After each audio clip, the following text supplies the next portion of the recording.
Hello दोस्तों, स्वागत है आप सभी का आपके अपने YouTube चैनल मैथ्स वाटिका में। दोस्तों मैं हूं रुपेश यादव और इस वीडियो में हम लोग मैथमेटिक्स के 10 वैसे क्वेश्चन को देखेंगे जो अक्सर ही आपके एग्जाम में रिपीट करता है। इससे पहले भी हमने इस सीरीज के 48 वीडियो को ऑलरेडी अपलोड कर दिया है। अगर आपने अब तक उन वीडियोज़ को नहीं देखा है तो उसे भी जरूर देखें। इस वीडियो के डिस्क्रिप्शन में कंप्लीट वीडियो का प्लेलिस्ट आपको मिल जाएगा। इसके अलावा अगर आप हमारे साथ पेड बैच में जुड़ना चाहते हैं तो इसके लिए आपको प्ले स्टोर से मैथ्स वाटिका एप्लीकेशन को डाउनलोड करना होगा। उस एप्लीकेशन के ऊपर मैथ और रीजनिंग दोनों का ही फाउंडेशन बैच चल रहा है। प्रत्येक बैच का फी वहाँ पे आपका 350 है, यानी कि 350 रुपये में कंप्लीट मैथमेटिक्स और 350 रुपये में कंप्लीट रीजनिंग आपको वहाँ पे पढ़ाया जाएगा। तो आइए आज के क्लास की शुरुआत करते हैं। पहला क्वेश्चन आपके सामने है। यहाँ पे देखिए 1 + 2 + 3 + 99 + 100 + 99 + ... 3 + 2 + 1, इस पूरे सीरीज का योग क्या होगा? गौर से समझिएगा क्वेश्चन क्या है। यहाँ पे ना संख्या 1 से बढ़ते हुए 100 तक आया है और उसके बाद पुनः घटते हुए 1 तक आया है। तो जब भी इस पैटर्न पे क्वेश्चन पूछा जाए आपसे कि संख्या पहले 1 से बढ़ते हुए n तक जाए, ठीक है, 1 से बढ़ते हुए संख्या पहले n तक जाए और उसके बाद n से घटते हुए संख्या अगर 1 तक आए तो ऐसे सभी सीरीज का योग आपका केवल n का स्क्वायर होता है। यानी जो सबसे बड़ी वैल्यू इस पूरे सीरीज में आपको दिखे, केवल आप उसका स्क्वायर करिए, इस पूरे सीरीज का योग निकल जाएगा। जैसे यहाँ पे देखिए संख्या 1 से बढ़ते हुए कहाँ तक गया है? 100 तक गया है और घटते हुए 1 तक आया है। मतलब इसमें n का वैल्यू कितना हो जाएगा? 100 हो जाएगा। तो हमारा आंसर क्या होगा? हमारा आंसर केवल 100 का स्क्वायर होगा। 100 का स्क्वायर करना है तो 1 पे कितना जीरो हो जाएगा? आपका 4 जीरो हो जाएगा, यानी कि 10,000 इस पूरे सीरीज का आपका योग हो जाएगा। देखिए इस पैटर्न पे आधारित 1-2 क्वेश्चन और हम लोग कर लेते हैं छोटा छोटा। जैसे 1 + 2 + 3, ठीक है, +2 + 1। अगर आपसे पूछा जाए कि इस पूरे सीरीज का योग क्या होगा तो गौर से देखिए और इसमें n के वैल्यू को पता लगाइए कि कौन होगा। तो 1 से बढ़ के संख्या कहाँ तक गया है? 3 तक गया है और फिर घटते हुए 1 तक आया। मतलब इस सीरीज में n का मान 3 होगा। तो इस पूरे सीरीज का योग n का स्क्वायर यानी 3 का स्क्वायर 9 हो जाएगा। आप ऐसे भी जोड़ के देख सकते हैं, 1 और 2 3, 3 6, 2 8 और 1 9। उसी तरह से अगर संख्या 1 से बढ़ते हुए 50 तक जाए और घटते हुए 1 तक आए तो इस पूरे सीरीज का योग 50 का स्क्वायर यानी कि 2500 हो जाएगा। चलिए बढ़ते हैं अगले क्वेश्चन में। अगला देख लीजिए, बहुत ही महत्वपूर्ण क्वेश्चन है। 7 का पावर 12 - 4 का पावर 12 निम्नलिखित में से किससे पूर्णतः विभाज्य है? यहाँ पे संख्या का जो पैटर्न है ना, व्यंजक का पैटर्न, वह कुछ ऐसा है, x⁴ - a⁴n। तो अगर कोई व्यंजक इस फॉर्म में रहे, x⁴ -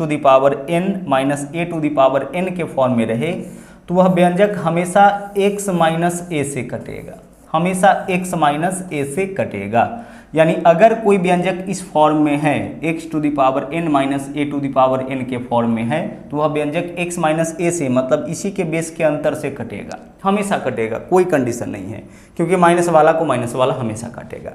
लेकिन इसको यानी x⁴ - a⁴n को x + a भी, देख लीजिए यहाँ पे माइनस वाला है, इसको प्लस वाला भी तब काटने लगेगा ना, यह तब काटने लगेगा जब n का वैल्यू कोई इवन नंबर हो, यानी कि सम संख्या हो। n कहाँ पे है? n पावर में है। तो अगर पावर सम हो, ऐसे व्यंजक का अगर पावर सम हो, उस केस में इसको यह जो है वह आपका x + a से भी कटेगा। लेकिन अगर पावर विषम हो, उस केस में केवल x - a से कटेगा। पुनः इस चीज़ को समझिए कि अगर कोई व्यंजक आपका इस फॉर्मेट में है, इस फॉर्म में है, तो वह आपका x - a से जरूर कटेगा। लेकिन अगर n का वैल्यू सम है, कोई इवन नंबर हो, सम हो, उस केस में यह जोड़ के भी कटेगा, मतलब x + a से भी कटेगा। अब यहाँ पे चेक करिए आप, 7 का पावर 12 - 4 का पावर 12, तो x⁴ - a⁴n, तो यह x - a यानी कि 7 - 4 3 से तो कटेगा ही। लेकिन क्या यह 7 + 4 x + a 7 + 4 11 से भी कटेगा? तो हमें चेक करना पड़ेगा क्या n का वैल्यू इवन है। तो देखिए n का वैल्यू इवन है यानी कि सम है, तो यह 11 से भी कटेगा। कहने का मतलब है कि यह व्यंजक 7 - 4 3 से भी कटेगा और 7 + 4 11 से भी कटेगा। ऑप्शन में देख लीजिए 3 है कि 11 है, जो होगा वही आंसर होगा। तो ऑप्शन में ना तो 3 है ना ही 11 है। तो अब ध्यान से एक बात हमारा सुनिएगा कि अगर कोई संख्या 3 और 11 दोनों से कटता है तो वह 3 और 11 के एलसीएम यानी कि 33 से भी जरूर कटेगा। ठीक है, तो इस क्वेश्चन में ना हमारा आंसर क्या हो जाएगा, 33 हो जाएगा। ऑप्शन में 3 होता चुन लेते, 11 होता उसको भी चुन लेते, लेकिन ना तो 3 है ना ही 11 है। तो अगर कोई संख्या 3 और 11 दोनों से कटता है तो वह निश्चित रूप से 3 और 11 के एलसीएम यानी 33 से कटेगा। अगर कोई संख्या 4 और 5 दोनों से कटता है तो वह 4 और 5 के एलसीएम 20 से भी जरूर कटेगा। ठीक है, उम्मीद करते हैं कि यह क्वेश्चन आपका क्लियर हो गया होगा। चलिए बढ़ते हैं अगले क्वेश्चन में। अगला देख लीजिए, यहाँ पे हमें बैलेंस करना है। एबीसी का मान तो दे रखा है अनुपातिक फॉर्म में, लेकिन यह बैलेंस फॉर्म में नहीं है, क्योंकि अगर अनुपात भिन्न के फॉर्म में रहे तो वह बैलेंस नहीं समझा जाता है। तो आइए इसको हम लोग बैलेंस करते हैं। ए अनुपात बी अनुपात सी, इसी का वैल्यू निकालना है। अच्छा, इसका वैल्यू दे तो रखा है, एबीसी का वैल्यू दे तो रखा है बट भिन्न के रूप में है। ए का मान 2/3 है, बी का मान 1/12 है और सी का मान आपका 3/4 है। तो एबीसी का मान दे रखा है बट भिन्न के फॉर्म में दे रखा है, और अगर रेशियो भिन्न के रूप में होता है तो वह आपका बैलेंस नहीं समझा जाता है। तो सबसे पहले इसको हम लोग बैलेंस करेंगे। तो बैलेंस करने का तरीका क्या होगा, इस पूरे के नीचे वाले का हम लेंगे एलसीएम। तो 3, 12 और 4 का एलसीएम 12 हो जाएगा। ठीक है, प्रत्येक के नीचे वाले का एलसीएम, तो 3, 12 और 4 का एलसीएम हमें लेना है। तो 3, 12, 4 का एलसीएम कैसे लेते हैं, जब भी एलसीएम निकालना होता है तो सबसे बड़ी संख्या को पकड़ते हैं, और बड़ी संख्या को अगर दोनों छोटी संख्या काट दें यानी बाकी सभी छोटी संख्या काट दें तो यही एलसीएम हो जाता है। तो 3, 12, 4 का एलसीएम क्या होगा, 12 होगा।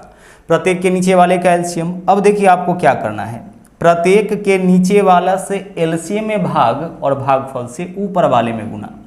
तो 3 से भाग करिए 12 में, 3 चौके 12, तो 4 दूना 8 हो जाएगा। ठीक है, उसी तरह से 12 एकम 12, तो 1 में 1 से गुना करेंगे 1 हो जाएगा। उसी तरीके से 4 तिया 12, तो 3 में 3 से गुना करेंगे 9 हो जाएगा। यानी 8:1:9 यही आपका एबीसी का मान हो जाएगा। तो जब भी रेशियो भिन्न के रूप में दिया जाए हम उसको बैलेंस करेंगे। बैलेंस करने के लिए क्या करेंगे, प्रत्येक के नीचे वाले का एलसीएम, जैसे आप भिन्न का जोड़ करते हैं, प्रत्येक के नीचे वाले का एलसीएम, नीचे वाले से एलसीएम में भाग और भागफल से ऊपर वाले में गुना। चलिए बढ़ते हैं अगले क्वेश्चन में। अगला क्वेश्चन देख लीजिए क्या है, 12 + 6√3 का वर्गमूल क्या होगा। ठीक है, हमें इस व्यंजक का वर्गमूल निकालना है, मतलब कि √12 + 6√3 का मान निकालना है। ठीक है, √12 + 6√3 का मान निकालना है। जैसे हमसे पूछा जाता कि 16 का वर्गमूल क्या होगा, इसका मतलब √16 का मान पूछा गया है। 36 का वर्गमूल क्या होगा, यानी कि √36 का मान पूछा गया है। तो उसी तरह से 12 + 6√3 का वर्गमूल क्या होगा, यानी हमसे √12 + 6√3 का मान पूछा है। अब गौर से समझिएगा, इस तरीके का जो भी व्यंजक होता है उसका वर्गमूल निकालने का देखिए ट्रिक क्या है। ऐसे व्यंजक का वर्गमूल पहले निकलेगा कि नहीं निकलेगा उसको हम लोग समझते हैं कि ऐसे व्यंजक का वर्गमूल तभी निकलता है जब छोटका रूट के बाहर में 2 होता है। पहला कंडीशन बहुत ही ध्यान से सुनिएगा, इस तरीके का जो व्यंजक होता है उसका वर्गमूल तभी निकलता है जब छोटका रूट के बाहर में 2 होता है। यहाँ छोटका रूट के बाहर में क्या है, 6 है। तो हम ऐसा करते हैं, छोटका रूट के बाहर में 2 लाते हैं। तो 12 को तो अपने जगह पर रहने दीजिए, प्लस है तो प्लस। ठीक है, 6 के लिए हम लिखेंगे 2 × 3, 6 के लिए क्या लिखेंगे हम, 2 × 3 लिखेंगे। ठीक है, यहाँ पे हमें 2 चाहिए, छोटका रूट के बाहर में 2 चाहिए। 2 के अलावा जो भी है उसको हम ले जाएंगे रूट के भीतर, और अंदर में आपका √3 पहले से है तो इसको रहने दीजिए। ठीक है, √3 6 √3 का मतलब 6 × √3 है। ठीक है, चलिए आगे बढ़ते हैं। अभी तक हम लोग कुछ नहीं किए हैं, सिर्फ 6 के लिए 2 × 3 लिखे हैं। आगे चलिए, 12 को तो आप अपने स्थान पर रहने दीजिए प्लस, यहाँ पे देखिए 2 को बाहर रहने दीजिए और 3 को रूट के भीतर ले जाइए। तो 3 अगर रूट के भीतर जाएगा तो स्क्वायर हो जाएगा, तो 3 का स्क्वायर 9, पहले से 3 गुना में है तो 9 × 3 = 27 हो जाएगा। ठीक है, वैसे भी 3 के लिए हम √9 लिख सकते हैं, √9 का मान तो 3 ही होता है ना, तो 3 के लिए √9, तो √9 × √3 √27 हो जाएगा। 3 रूट के भीतर जाएगा तो क्या हो जाएगा, 9 हो जाएगा। तो 9 में √3 से गुना करेंगे √27, बाकी आपका जो वैल्यू है उसको अपने जगह पे रहने दीजिए। अब देखिए छोटका रूट के बाहर में 2 आ गया, अब इसका वर्गमूल निकल जाएगा। कैसे निकलेगा, ज़्यादातर तो आपको इसी तरह का क्वेश्चन मिलेगा, लेकिन अगर कभी छोटका रूट के बाहर में 2 ना रहे तो आप वहाँ 2 लाने का प्रयास करिएगा, जैसे यहाँ पे किया गया है। अब यहाँ से वर्गमूल कैसे निकलेगा, तो 2 ऐसा संख्या आपको चुनना है जिसको गुना करने पर 27 और जोड़ने पर 12 आ जाए। तो ऐसा संख्या आपको खुद से सोचना है जिसको गुना करने पर रूट के भीतर वाला और जोड़ने पर बाहर वाला आ जाए। तो ऐसा संख्या 9 और 3 है, तो बड़ी वैल्यू को पहले लिखिए और छोटी वैल्यू को बाद में। 9 और 3, 9 तिया 27, 9 और 3 12। वर्गमूल निकाले हैं तो इसके ऊपर रूट लगा दीजिए, यही इस व्यंजक का आपका वर्गमूल हो जाएगा। बीच में प्लस है तो प्लस। एक काम और करिएगा, रूट 9 का मान निकल जाएगा ना, तो निकाल लीजिए 3, और इसका तो मान निकलेगा नहीं तो इसको वैसे ही रहने दीजिए, यानी कि 3 + √3 यही इसका आपका मान हो जाएगा। यानी आंसर हमारा इस क्वेश्चन का क्या होगा, विकल्प बी हो जाएगा। ठीक है, चलिए आगे बढ़ते हैं, अगले क्वेश्चन में आ जाते हैं। अगला क्वेश्चन देखिए, बोला p का वैल्यू है 101, तो हमें बताना है cubic root of p × p² - 3p + 3 - 1 इस पूरे के घनमूल का मान। देख लीजिए, इस पूरे का क्या करना है, हमें घनमूल करना है, क्योंकि करनी में 3 है। अब गौर से इस पूरे कॉन्सेप्ट को समझिएगा। करनी में 3 है, इसको अपने जगह पे रहने दीजिए। p से सब में गुना करिए, तो p से p² में गुना करिएगा तो p³ हो जाएगा, माइनस p से 3p में गुना करिएगा तो यह 3p² हो जाएगा, माइनस p से 3 में गुना करिएगा तो यह 3p हो जाएगा, और -1 यह तो आपका अलग है। -1 में p से गुना नहीं होगा क्योंकि p केवल इन सबों के गुना में है, और इस पूरे का पावर हम करेंगे 1/3। इस पूरे का पावर हम क्या करेंगे, 1/3। करनी में 3 है, इसको हटाएंगे तो पूरे का पावर 1/3 हो जाएगा। करनी में 3 का मतलब कि हमें घनमूल निकालना है। अब आगे चलिए, यह जो वैल्यू है ना p³ - 3p² - 3p - 1, यह वास्तव में p - 1 का होल क्यूब है। ठीक है, यह क्या है आपका p - 1 का होल क्यूब। तो यह पूरा आपका क्या हो गया, p - 1 का होल क्यूब, और इस पूरे का पावर पहले से क्या आ रहा था आपका, 1/3 आ रहा था। देख लीजिए 1/3, क्यूबिक रूट ऑफ 3 का मतलब पावर 1/3 होगा। तो इसके लिए लिखेंगे p - 1 का पावर 3, ठीक है, और होल पावर इसका 1/3 हो जाएगा। अब आगे घातांक और करनी में एक कॉन्सेप्ट पढ़ना है कि पावर के ऊपर पावर हो, ब्रैकेट लगा हो तो पावर का आपस में गुना। तो यह भी पावर है, यह भी पावर है, दोनों का आपस में गुना होगा तो इससे यह कैंसिल होगा। यानी क्या बचा, अब बचा है p - 1, और p का वैल्यू क्या है क्वेश्चन में आपका, p का वैल्यू आपका क्वेश्चन में 101 दे रखा है, तो आप 101 - 1 कर लीजिए। 101 में से 1 माइनस करिएगा, क्या आंसर हो जाएगा आपका आंसर हो जाएगा 100। ठीक है, लेकिन हमें इस तरीके से आंसर नहीं निकालना है, हमें कैसे आंसर सोचना है समझिएगा, गौर से यहाँ देखिएगा। p का वैल्यू आपका कितना दे रखा है, 101, और हम लोगों से इसका मान पूछा है। आप लास्ट में देखिएगा कि लास्ट में क्या है, +1 है कि -1। अगर +1 होगा तो हमारा आंसर p + 1 हो जाएगा, और अगर लास्ट में -1 होगा तो हमारा आंसर p - 1 हो जाएगा। तो चूंकि लास्ट में -1 है इसलिए हमारा आंसर p - 1 होगा, और p का मान 101 है, तो 101 में से 1 माइनस करेंगे तो कितना हो जाएगा, 100 हो जाएगा। यानी इस क्वेश्चन का आपका आंसर 100 हो जाएगा। तो ऐसा जो भी क्वेश्चन आए आपको वैसे क्वेश्चन का आंसर इस तरीके से चुनना है। चलिए बढ़ते हैं अगले क्वेश्चन में। अगला क्वेश्चन देख लीजिए, यहाँ पे जो डाटा दिया गया है वो पॉइंट के फॉर्म में है, हमें इसका HCF निकालना है। ध्यान से समझिएगा, अगर क्वेश्चन पॉइंट के फॉर्म में रहे और उसका अगर HCF निकालना हो या फिर LCM निकालना हो तो सबसे पहले उसको हम लोग भिन्न के रूप में ले जाएंगे। जैसे 2.4 है, अगर यहाँ पे पॉइंट हटाते हैं तो बट्टा में क्या होगा, बट्टा में 10 हो जाएगा। 2 से दोनों कटेगा, यह कितना हो जाएगा 12, और यह कितना हो जाएगा 5, यानी कि पहली वैल्यू 12/5 हो जाएगा। ठीक है, चलिए आगे बढ़ते हैं। पॉइंट हटाइए, बट्टा में कितना हो जाएगा 100, क्योंकि 2 अंक के बाद दशमलव है। 4 से दोनों कटेगा, 4 × 36, 4 से काटिएगा 25 हो जाएगा, यानी कि 9/25 दूसरा वैल्यू हो गया। और जो तीसरा वैल्यू है उसमें 1 अंक के बाद दशमलव है, पॉइंट हटाएंगे बट्टा में 10 होगा, 2 से दोनों कटेगा, यह हो जाएगा 36, यह हो जाएगा आपका 5, यानी तीसरी वैल्यू आपका क्या हो जाएगा 36/5। अब इन सभी वैल्यूज का हमें क्या करना है, हमें इन सभी वैल्यू का निकालना है HCF। ठीक है, इन सभी वैल्यू का हमें क्या निकालना है, HCF निकालना है। अब HCF कैसे निकलेगा, गौर से समझिएगा, ध्यान से समझिएगा कि हमें इसका HCF कैसे निकालना है। अगर क्वेश्चन भिन्न के रूप में रहे और उसका LCM या HCF निकालना हो तो हमें दोनों चीज़ निकालना होता है, LCM भी और HCF भी। अगर भिन्न है, भिन्न का LCM निकालना होगा तो हम अंश का निकालेंगे LCM बट्टा हर का HCF, और अगर HCF निकालना होगा तो हर अंशों का निकालेंगे HCF और हरों का LCM। कहने का मतलब कि जो निकालना होगा ना वही अंशों का निकालेंगे, वही ऊपर वाले का निकालेंगे। तो यहाँ पे हमें HCF निकालना है यानी मौसा निकालना है, तो हम ऊपर वाले का मौसा निकालेंगे। तो ऊपर वाले का मौसा यानी कि 12, 9 और 36 का मौसा क्या होगा? तो 12, 9 और 36 को काटने वाली सबसे बड़ी संख्या कौन है? 3 है। 12, 9 और 36 का मौसा निकालना है तो हमें सोचना है कि 12, 9 और 36 इस तीनों को काटने वाला सबसे बड़ा संख्या कौन है? तो 9 तो नहीं काटेगा, 9 36 को काटेगा, 12 को नहीं काटेगा। छोटी वैल्यू को आप पकड़िएगा, छोटी वैल्यू से सभी को काट के देखिएगा। 36 को काटेगा, 12 को नहीं काटेगा। तो 9 को और छोटा करिए, 3 गुना 3।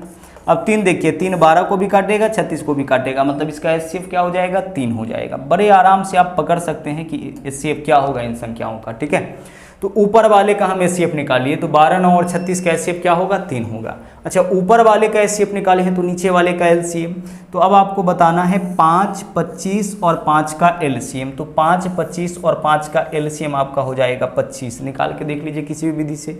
वैसे भी एलसीएम कैसे निकालते हैं समझिए। 5, 25 और 5 का एलसीएम निकालना है, तो जब भी एलसीएम निकालना होगा तो बड़ा वाला संख्या को पकड़ेंगे, और बड़ा वाला संख्या को अगर सभी छोटा वाला संख्या काट दे तो यही आपका एलसीएम हो जाएगा।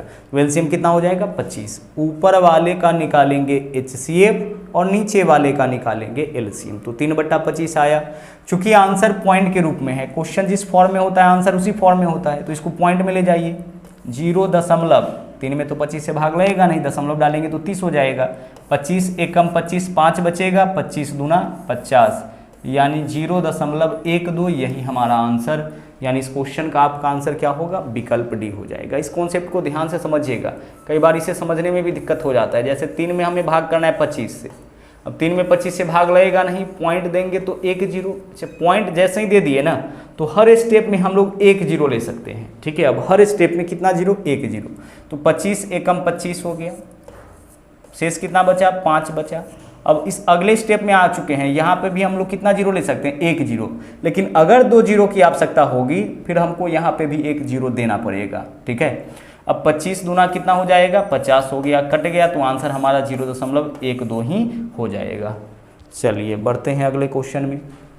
यहाँ पे आ जाइए, हमें इसका वैल्यू बताना है। गौर से देख लीजिए इस पूरे व्यंजक को, ऊपर नीचे देख लीजिए, डाटा सेम है, केवल चिन्हों का अंतर है, और जो चीज़ इधर इधर है वही चीज़ इधर है, लेकिन रिवर्स ऑर्डर में। ऊपर में प्लस, इधर माइनस, ऊपर में माइनस, नीचे में प्लस। तो कभी भी इस तरह के व्यंजक को अगर जोड़ना होगा ना, तो जोड़ने के लिए फॉर्मूला हम लोग यही यूज करेंगे, 2 × a² + b², ठीक है। 2 × a² + b² बट्टा में वर्गों का अंतर, यानी कि a² - b²। ऊपर में क्या करना है आपको, अगर जोड़ना होगा तो 2 × a² + b² और बट्टा में a² - b²। और अगर मान लीजिए कभी घटाना पड़ जाए तो घटाने के लिए फॉर्मूला यूज करेंगे 4ab और बट्टा में वर्गों का अंतर तो रहेगा ही। वर्गों का अंतर कहने का मतलब a² - b²। वर्गों का अंतर कहने का मतलब a² - b²।